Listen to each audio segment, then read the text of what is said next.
حضرت عثمان غنی کا دور تھا، وہ ملحد شخص آیا، اس نے ایک سوال کیا، اس کا سوال سننا۔ اس نے کہا مسلمانوں یہ بتاؤ، تمہاری ایک قرآن میں آیت ہے، اللہ کہتا ہے میں ہر چیز پر قادر ہوں، کیا یہ آیت موجود ہے؟ تو سب نے کہا ہاں یہ آیت موجود ہے۔ اس نے کہا پھر سوچ لو۔ اس نے کہا ہم نے پڑھا یہ آیت موجود ہے۔ اس نے کہا میرا سوال سنو، یہ بتاؤ اللہ ہر چیز پر قادر ہے؟ مسلمان نے کہا اللہ ہر چیز پر قادر ہے۔ اس نے اب سوال کیا، اس نے کہا یہ بتاؤ اللہ چاہے تو اپنے جیسے خدا بنا سکتا ہے؟ ایسا اس نے سوال کیا کہ تمہارے قرآن میں آیت ہے کہ اللہ ہر چیز پر قادر ہے، اب یہ بتاؤ اللہ اپنے جیسا خدا بنا سکتا ہے؟ اب لوگ اس کا کیا جواب دیتے؟ اگر کہتے ہاں تو توحید خطرے میں تھی، اگر کہتے نہ تو قرآن خطرے میں تھا۔ لوگ بڑے پریشان ہوئے، آخر فیصلہ ہوا اس شخص کو قتل کر دیا جائے۔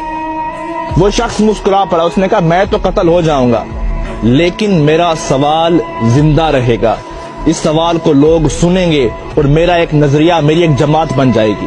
فیصلہ روک دیا گیا، اسے قتل نہ کرو۔ آپس میں بیٹھے عالم حضرات، لیکن اس کا کوئی جواب نہیں بنا۔ ایک بوڑھا شخص بیٹھا تھا، اس نے کہا تیرا کیا سوال ہے؟ آ تجھے علی کی چوکھٹ پہ لے چلتا ہوں۔ وہ چل پڑا، علی کی دہلیز پر پہنچے، مولا علی باہر گئے ہوئے تھے، باہر لوگوں کا ہجوم تھا، سوال ہی ایسا تھا۔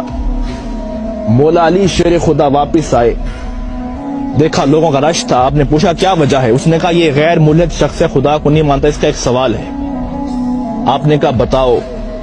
اس نے کہا علی سوچ سمجھ کے جواب دینا، سوال بڑا مشکل ہے۔ مولا علی نے کہا آج تک کوئی ایسا سوال ہی نہیں بنا جو علی کو مشکل میں ڈال سکے۔ اب وہ شخص سامنے ٹھہرا تھا، اس نے کہا علی سوال یہ ہے، آپ کی قرآن میں آیت ہے اللہ ہر چیز پر قادر ہے؟ آپ نے کہا ہاں ہے۔ اس نے کہا میرا سوال سنو، یہ بتاؤ اللہ اپنے جیسا اور خدا بھی بنا سکتا ہے؟ مولا علی مسکرا پڑے، کہا اس سوال کے لیے تم نے مجھے باہر بلایا، اب اس کا جواب سنو۔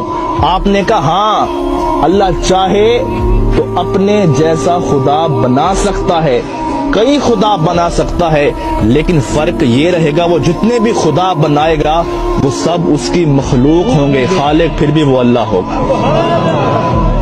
اب لوگوں پریشان ہوا، اس نے کہا علی بتاؤ تو صحیح یہ علم کہاں سے سیکھتے ہو؟ ابھی ہمارا سوال ختم ہوتا ہے، آپ کا جواب آتا ہے، بتائے تو صحیح یہ علم کہاں سے سیکھا؟